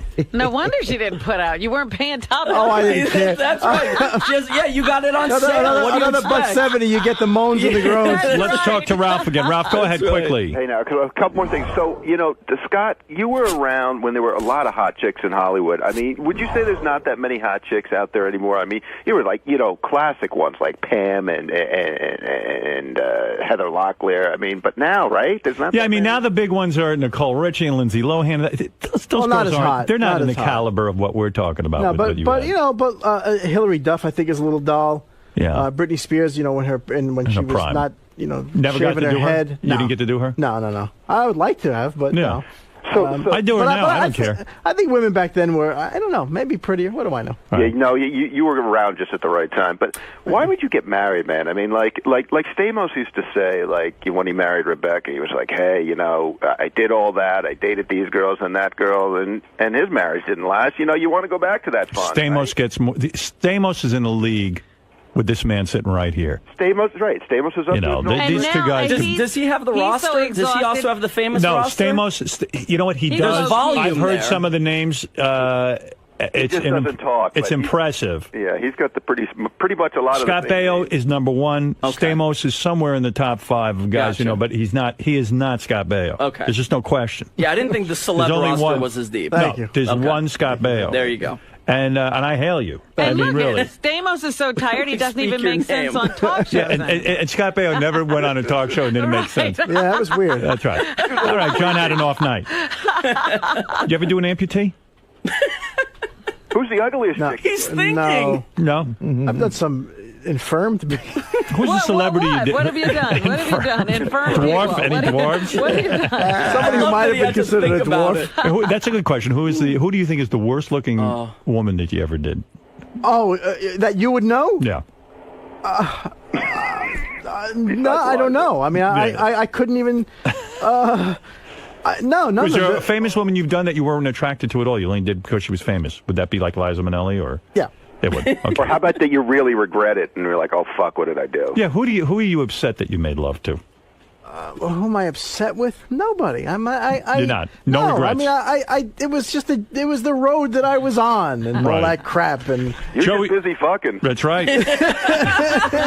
You went down a road and you embraced it. I've only had one stalker only one girl wig out, 2 girls wig out of me, but just one showed up to my house late night, and that was it. For the porn star, but that was it. Right. Screaming at my gate, let me in. I was like, Well, you did have one that stole some jewelry, though. I did have one steal some jewelry. When you're married to a porn star, will she ever bring home other girls for you? Because they, porn stars have she doesn't. No, bummer. It's totally no. That means she loves you. Yes. Oh my God. That means she bummer. loves you. That's She a doesn't. keeper. She doesn't That's right. want you No- falling in love no with someone funky else. stuff. I understand that. That's pretty interesting. Cole Jason, do you have a huge cock? Do you have to have a huge cock to marry a porn star? Yeah. Do you have a huge cock? I've seen him in we took a schwitz together once. He's got a good package. He's got a nice package. Thank you, man. Finally, No Joey problem. Boots just I'm came on out it. of the closet. He's a show regular. Joey wants to say hi to Scott Baio. Go ahead, Joey. Hey, Scott, may I call you Chachi? Call me whatever you want. Go. Yeah, dude, your career from Bugsy Malone, Happy Days, Johnny Loves Chachi, Charles in Charge. Dude, I fucking loved watching you grow up because I grew up with you. As a gay man, were you attracted to him? Dude, Howard, I used to lay down on the floor and put my hand in between my penis and the floor with my palm up, and I used to dry hump like the heel of my hand. And that was Scott. Yeah, totally. Wow. So the dry part of your hand was Scott. He would wear those sleeveless shirts, and he had really toned arms, and you could see his pecs through his tight T-shirt. And I totally, Scott, I never done it before, Scott, but I would totally lick your asshole. Oh, Wow, Scott. How do you feel? that's a compliment. All you can say is thank you. I feel very special. Did you ever meet Carmen Electra? Sorry? Carmen Electra. No. How'd you miss her? Do you know her? I don't. She came in another way. Yeah. What bus did she get On a off that you different missed boat, it? exactly. He wasn't at the station I think that I met her day. once, and She got off in Compton. There's not much left. I think she was going out with what's his name, the basketball guy. Rodman. Yeah. James Rodman. Who needed him up your ass? You're not kidding. Literally. Well, let me tell you something. You are Anna Nicole Smith never, right? No, but it was rumored that her baby was mine. Oh, stop it. I swear to believe God. it. I still believe that. And I was like, wow. My girlfriend was like, do you know her? I'm like, no. It's hard to trust you. I know. It is. That's right. Let me that's tell you great. something. You are a terrific guest, and the show is great. Thank you. Nice job, Jason. Thank You did a real good job on the show. Scott, you do a great job. You're very honest on the show. I like the premise. Well, I have to ask, what's so special about this woman that you're planning to marry? Why is she the one? Why is she the one? Because she's the one that's around now when he's thinking about getting... The wheel No, stops spinning. And you know what? And you got to watch the ending of the Watch show. the end You of the don't know show, if she but- is but the I- one. but I will tell You'll you- see, I will Robin. Yeah, tell that's you- true. The show Robin. kind of You'll leaves see. it up in the air. Really? You'll see. Yeah, but I'll tell you about it. She's a great girl. She's an amazing girl. And I'll give you this. She's the only woman I've ever been with in my life that does not want to change me. Oh. All Well, right. there you Well, go. there And you that's go. that's saying a lot. So that means she's going to let you bang her. No, I knew it. I knew you were You got to watch the show. So Scott spends the whole show trying to figure out why he's 45 and single, and he All goes right. back and he confronts all of the women he's banged. That's funny. And that's a great idea. What gave you the idea? We're friends. We've known each other for about 10, 15 years, and he was at this point in his life, and in in reality, not in television reality, but in reality in the sense where he's at this crossroads, he's in a relationship, and every time that he gets to a certain point where he is engaged in a relationship with a woman that he cares about, he kind of hits this wall. Right. And we had this dialogue, and, kind of came back and noodled an idea for him. And were you the one who approached VH1? Yeah. You did the whole thing? Yeah, we did the whole thing. Cool. And my partner, Eric Bischoff, and myself, and a company called Three Ball Productions, who does Breaking Bonaducci and a bunch of other shows, and put this together for Scott, and he's great. Can I pitch you my show? Artie Lang is 39 and fat. I'd watch that. And I go back and talk to certain restaurant owners. You go back and Well, Scott, you're a great guy. You really are. And we celebrate your new show. Thank you very you've got much. quite a career and quite a history in life, which very few of us can even comprehend or understand. It's a rare, you're living in a rarefied air, if you know what I mean. That, Thank you. That there are maybe 5 guys who can quote a story like you do. Scott Baio is 45 and single. Why? Sunday nights at 10:30 on VH1. Thank you, guys. Let's take a break. We'll be back right after this. Thanks, guys. Thank you. Right. Wow, guys. That was fun. It was fun. That was good. Scott, do you have a good time in there? Oh, always. He was, always. I'm only my second time, always. No, he was great. He's a great guy. I have to say, that was the most impressive list I've ever heard in my entire Well, life. thank you. We aim to please. Were you more candid than normal guests because of the premise of your show, or are you normally just okay with? Because you know what? At a certain point, really, who cares? It's my life, and it's out there anyway, and it's fun talking about it, and that's all. A lot of guests come in here really guarded and afraid to talk because they're afraid of backlash from the people they're talking about, and also, that doesn't concern you. I think they're more afraid of Howard. And I didn't really say anything bad about anybody. I'm just telling, versions of stories that I lived. Right, exactly. So. Do you think Howard's maybe making the wrong call, being a married? He's a married man for a while. He's been in a lengthy relationship. Should he try to test the market? I don't know. I have no advice for anybody on any of that stuff. You want to get married, be happy and get married. Either way, you wowed him today, and he loved your interview. Oh, good. So. Well, thanks. All right, man. Praise indeed. Thank you. Good luck with the show. Thanks, man. TV and talked to Howard. It's the first time I actually used bad language on Sirius. Because you guys are old friends. You've been doing the show for a long time now. A long time, but he doesn't have to keep his finger on the red button anymore. So this could be a better interview. I hope so. Watch it. Are you there, you mother? I hope so. All right. Well, good luck today and have fun in there. Thanks a lot. Hey, Leslie West is here. I love this guy. Leslie put out a new mountain album. I told him to come in and promote the damn thing. I saw Leslie at the Beacon. Just past all with the Allman Brothers on at the Crossroads. There he is. There's Leslie. And beat it. Still looks good. Leslie looking better. I always thought Leslie would be dead by now, but Right, he's still he looks running. better. He's still strong and alive and healthy. You look good. Believe it or not, Leslie's my inspiration. I exactly know why you took heroin. How long were you on heroin, Leslie? A long time. How many years? 6 years. 6 years. 6 years. Artie can't say that. Well, no, I'm a pussy. You see, let me explain the points of taking heroin on you. Yeah, go ahead. When you have the sweets afterwards, right, brings your head down. Yeah, no. And then you do that? Yeah, no, I know. I'm sure Artie knows everything. No, I went through all that. But how long, in other words, how long were you for 6 solid years living from like fix to fix type of thing? Or did you get clean at all for like a brief time in those 6 years? So, wow, so you strung together 6 years of staying on heroin. It's tough to do, isn't it? Did you go through all your money at the time? I mean, if the habit does get expensive. The smart thing I did was all my royalty checks I had sent to my grandfather. Because I was smart enough. Good idea. So how much a day did you spend on heroin? I don't know. Would you say $500 a day? Probably. Wow. And I was snorting it for most of the time. Did you go to the needle? You did go though? to the needle. Yeah, somebody gave me the brilliant idea once. Well, if you skin pop it, you can use less. Oh. For a day. I heard that too. See, that's what Keith Richards said. Keith Richards said he would only mostly skin pop before he would mainline it. And then now, what's the difference between skin popping and mainlining? Somebody explained when I went to the rehab hospital and University of Pennsylvania. We're sitting in one of those group meetings, and this guy is talking. He says, "Well, to describe snorting, though, is sort of like taking roller skates.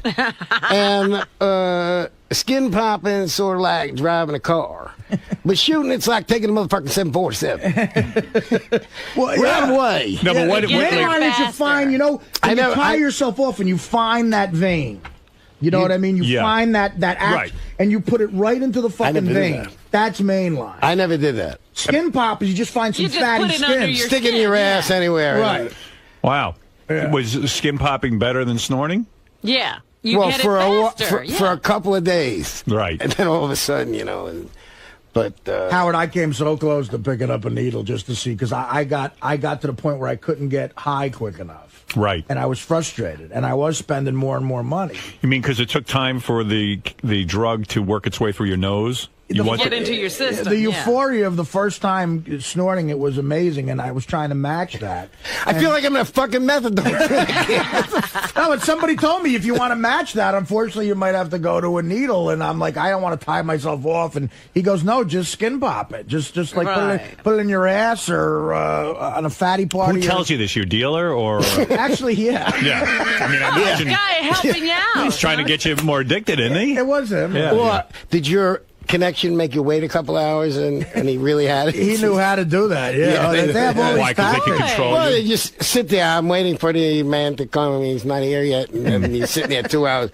Well, I'll pay anything. Where the fuck is he? It's funny that you'd have 2 hours to wait for your drug dealer, but you can't go for an hour to Dr. Yeah, Avila. you could see Keith Avilo in that time. And it's 2 hours of torture. Like, and when you go to drive to get it, you're saying, like, any little thing that happens in between me and getting to this guy that most people would find a little aggravating during a day is my version of an avalanche, like 9/11. Like, say I got a flat tire. But why not stockpile a bunch you can't do that? Yeah, there's a theory here. I used to think that. Yeah, like, in other words, you know what you do basically a week? Well, what I would do, I would fly home from a like when you gig. get cartons of cigarettes. So you're talking about logic, huh? Private plane. Yeah. I'd be organized. You never take enough. Right. You don't take enough. No. So I would fly home from a gig, find out what the time is gig, have a private plane, they'd come back again, but never bring enough again. Wow. And the thing is that the more you get, you think, oh, I got enough now. And you get so sick when you're... Well, the idea is not that sick. So after time. 6 years, what finally made you get off it? Because I realized that, it's like this or that.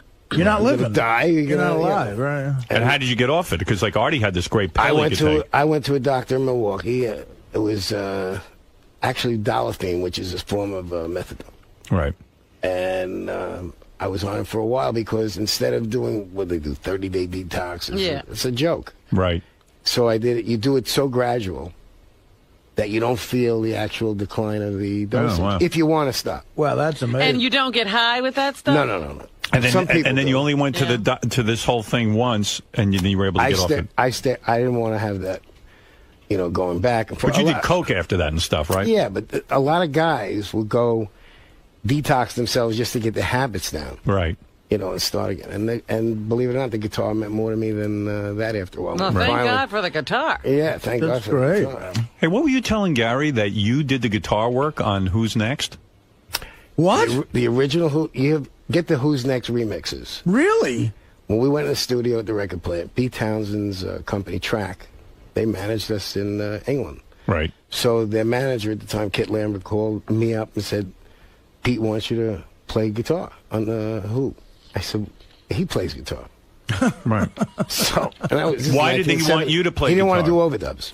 What does that mean, overdub? In other words, he wanted to play rhythm and me play lead right then and there. Okay. So then he said to me, does Felix play keyboard? Mm-hmm.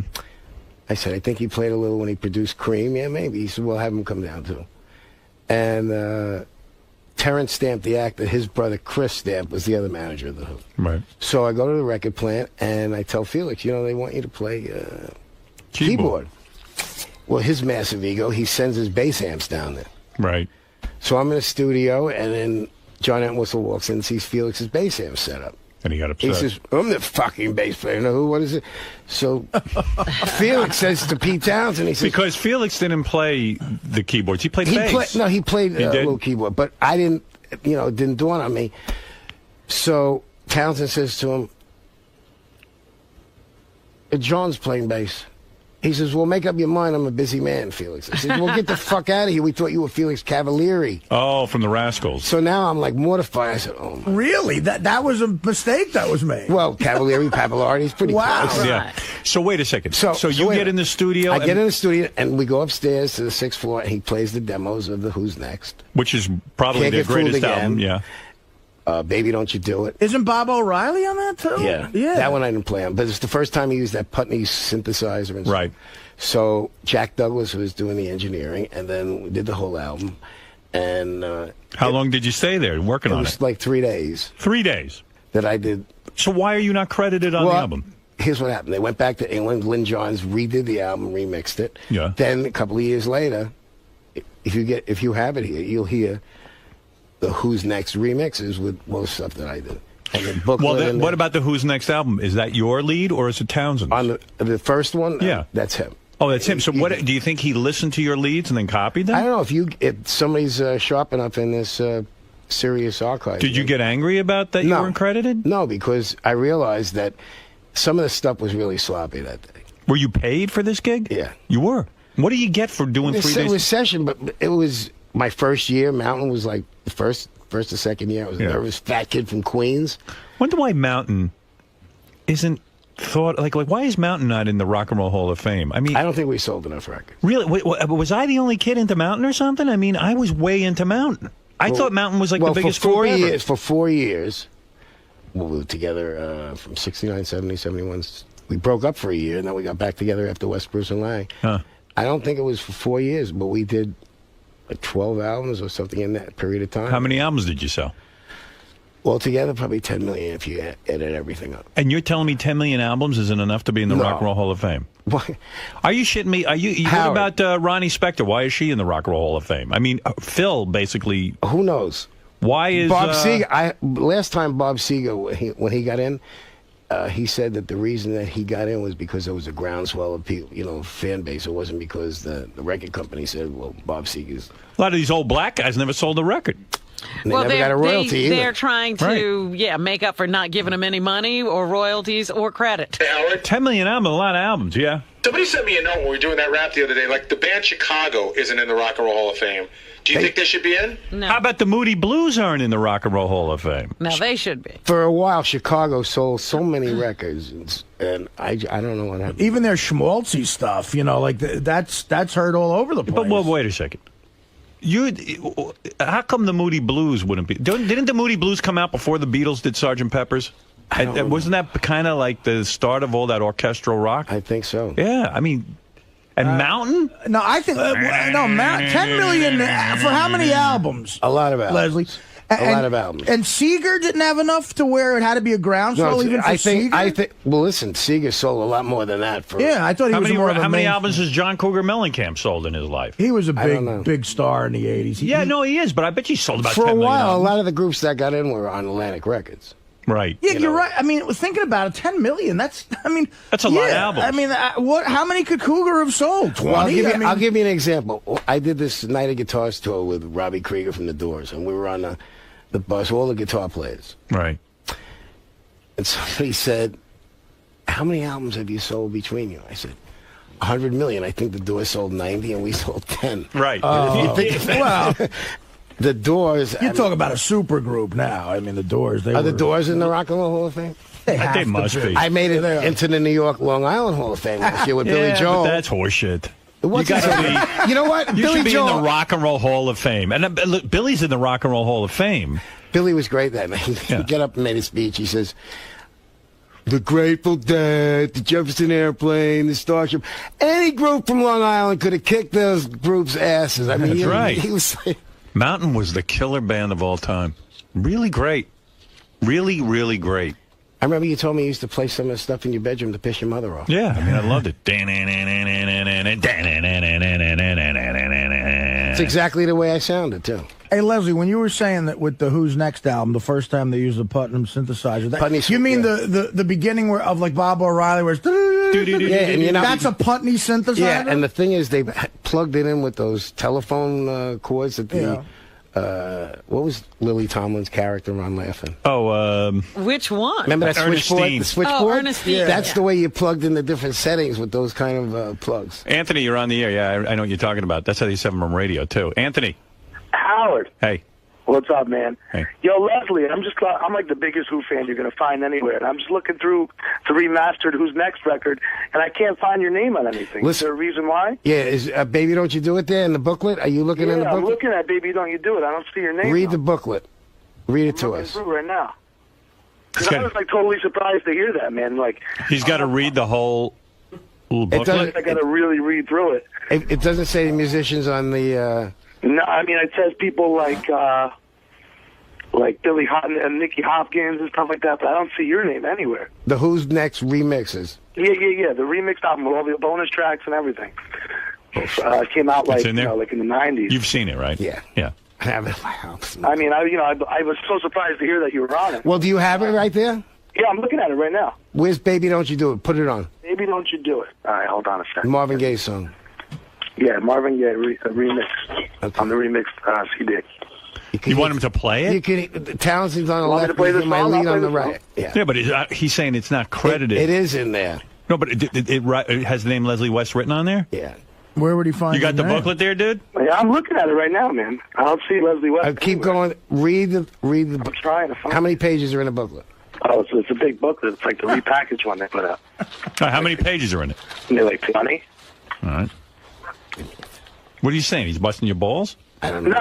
Maybe his... No, I was just totally surprised. I didn't know. He says he doesn't see it. All right, it's there somewhere. Are you his old heroin dealer busting balls again?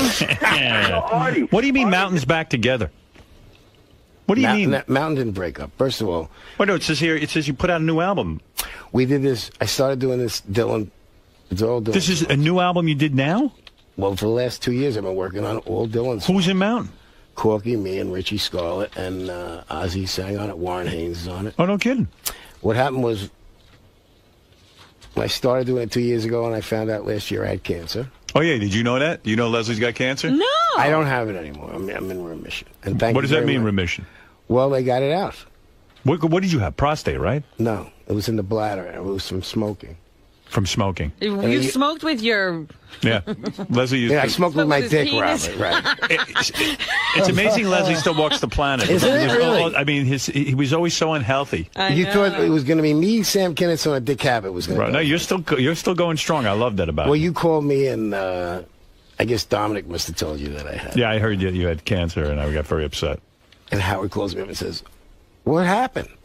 Yeah, what are you doing? I bought it. asshole? I What's the found it in matter the with you? street. Anyway, how I found it was by accident. I went to the doctor to have prostate stones removed. And how they do that? They put a scope in your dick. Oh. While You you're would never- medicated, you're You pre-medicated. still take Viagra? No. I never took Viagra. No, you The used to injection. you used to The inject your injection. penis. Do you still inject your penis? Yeah. You do? Why not? I just thought maybe it works. Yeah. It works. Still works great. But anyway, he goes in there with a scope to measure the stones, and they remove them with a laser. And after about 2 minutes, he's like, "I never mind. Get dressed and come inside." So my fiance Shay is in the office, and he says to her, "We got a problem." She says, "What's the matter?" He says, "He's got cancer. Oh man, it's malignant." Ooh. And I'm saying, and I was really fucked up that day, you know, because he told me, make sure you sedate yourself before you come in. Sedate yourself? Oh, yeah, I took a couple of Xanax. The doctor doesn't sedate you? I want to go to the office fucked up. I didn't want to go in there and start, you know. So... So you're fucked up and he tells you that you have And cancer. I don't really know what it means. It hasn't really kicked in yet. So I said, well, what do we do? He said, well, I'm going to cut it out. You did it right there? No. About a week later. Would you go up your penis to cut it out? I don't know. I was totally out. But it took When you 40 got You out, know where the scar was? Was there a scar?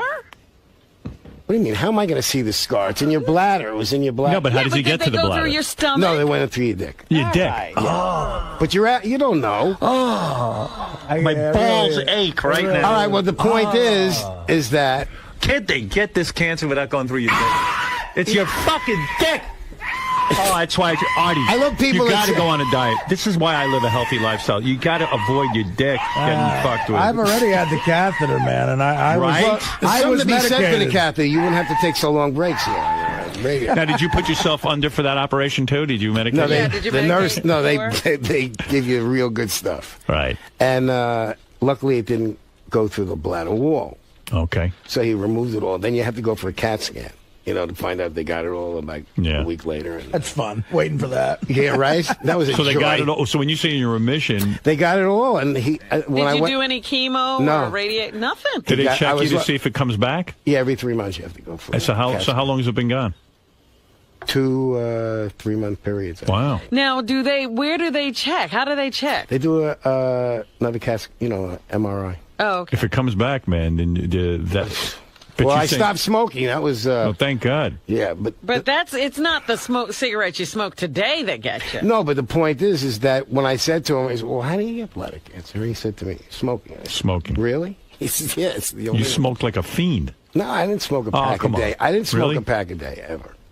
Really? Never smoked. I always remember you with a cigarette for a while. Well, yeah. I never smoked more than a pack a day. But the thing is that I love. Weren't there a couple of days? When you play be guitar, honest. yeah, come on. When you play guitar, aren't you one of those guys that has to light up while you're playing? I take this drug called Chantix that Pfizer makes. It blocks the receptors in your brain because there's more receptors in your brain for nicotine than there is for heroin. Right. And it just took away the craving. After 6 months, you start. I'll tell you what'll take away my craving for cigarettes. Pussy. A fucking pipe up my dick when they're operating and taking out cancer. Wouldn't it be great to be healthy? I would love to be healthy. Hey, really listen, let would me love tell you to be something. healthy. The fact you don't want to hear. I love people that say, "Well, if you're going to get cancer, that's a good one to have." Well, there's no good ones to have, are there? No. Well, prostate Can you seems still to pee? be curable. Yeah. Well, it was when you go. The funniest thing. Let me was, tell you about prostate cancer, though. I know guys, so it's pretty curable, but they get the operation. It takes them forever for the pee to stop dripping. Yeah. It takes them, because after you pee, it's still dripping. All you have to do is it fucks your sex life up a bit. Just go to the doctor, man. Yeah, you got to go to the doctor. Don't think that there's nothing to it. Just because they cure you doesn't mean you're not left with some, effect. Hey, Ken, you're on the air. One of the first concerts I ever saw was at the Village Theater before it became the Fillmore. With the Who? Doors headlining with the Chambers Brothers and the Vagrants. Yeah, That's Leslie your was in the Vagrants before he was in Mountain. Yeah, so here you are talking about the Doors, but you guys were opening for the Doors way, way, way early. The Vagrants open for the Doors? Yeah. Wow. Boy, that's going way back. Yeah, Does it it make you was feel great. weird that like Jim Morrison died? I mean, I'll tell you what makes knew me the feel guy. weird when Mountain played a week after the Doors down in Miami Convention Center. Remember when Jim Morrison exposed himself? Yeah. Right. So I'm on stage with Mountain a week after that. And I remember the cops made a real big deal about it. They arrested him or something. And I'm doing my guitar solo, and the cops are in front of the stage, and they're holding back the kids, and the cops were talking and making noise while I was playing my guitar solo. I yelled at one of the cops, "Shut the fuck up." uh-oh. And all of a sudden, the cops came running to the stage. I ran out the back into the car, changed my hotel room. I forgot where we were playing. Yeah, you can't say the F word on stage. Not to a Well, right after That's the number Doors one. got arrested in Miami, Right, yeah. it was like serious times down there. Hendrix was the death that affected you, though, right? Because you knew him. Well, I played with him a couple of weeks before he died. Can I just say one last thing and get off? He's like Zelig. What are you going to get off on? Wherever Leslie goes, people die. Yeah. I would get off on seeing Bush and Cheney impeached. Thanks very much. All right, there you go. I think a lot of people agree. Kevin, you're on the air. Serious guy. Hey, Howard, how you doing? I know. Leslie, Yeah. big fan. You're a hero, man. I got to say, about 10, 15 years ago, I saw you at a small club in Port Chester, New York. Howard Stein. And being a huge Mountain fan, it was admittedly a real intimate crowd. You put on the most amazing show, I must say, I've ever seen in my life. Well, the sound man that particular evening was a big fan of yours as well. And you had him reduced to tears by the end of the night from yelling at him in front of everybody and berating him. You yelled at the guy? Probably. I thought that Leslie made him cry because of his great playing. Why was I yelling at him, though? I guess you weren't happy with the sound. I thought it sounded fantastic. What do you know? What do you know? First of all, Leslie is nuts when it comes to that He's stuff. a perfectionist. When we, yeah, he's really crazy with the sound to the point that, who even knows if it When makes you a difference? play- It's the way you take out your stress, Leslie. Listen, when you play with Sam Kinison and me at your Yes. concert at Nassau Coliseum, Yes. and you were playing guitar, Yes. and you said, Leslie, I can't hear myself because I turned your amp down, Yes. Because you really that's how you can't play the guitar. No, that's how I know you know sound. You turned off my amp. As opposed to Joe Walsh, who I went on stage with and turned mine up louder than everyone, and humiliated me. Well, in honor of that, by the way, I have Leslie West's signature guitar now. Oh, wow. Look at that. Wow, that's nice. Not like this. Who makes that? Dean Guitars. Well, boy, that's a nice looking guitar. Well, I'm giving it to you. This is number 20. Thank you. This is number 29. I'll play that badly as I can. I wanted to get you number 69, but somebody took that away. What number is that? 29. You got to wear the headphones, Leslie, or no one can hear you. He just couldn't get to you. They have a mic on. Put those back on. Wow, I could really wail on this. Look at look at the volume controls. What number? Look at the action I get on this, Fred. Oh yeah. It's beautiful. Look at the volume control. What does it say? Schmuck, what does it say? What's it say on the volume control? What number does it go to? To 11. Excellent. I like that Spinal Tap reference. Dude. Here we go. Look. Howard. Let me have the guitar back. What? Are you taking it back? Fucking play some shit. All right, bar chord. Come on, man. I can play. Look, this is a real... What is that? It's a certificate. I'll play this. I bought a new guitar and an amp. Just hang it on your wall or something. Oh, maybe that's what I'll do. I'll hang it on a wall.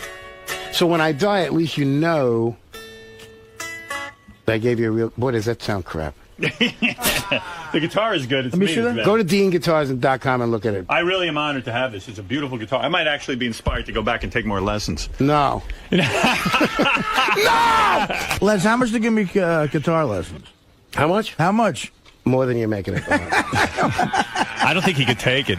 The man's in a no, weak you know condition. what would happen? He'd say, "Can we get high instead of taking a lesson?" I'll be Well, fine." I thought that was a prerequisite. But Leslie's greatest musical accomplishment, everyone would agree, I believe. Beetlejuice? Beetlejuice, that's right. My hero.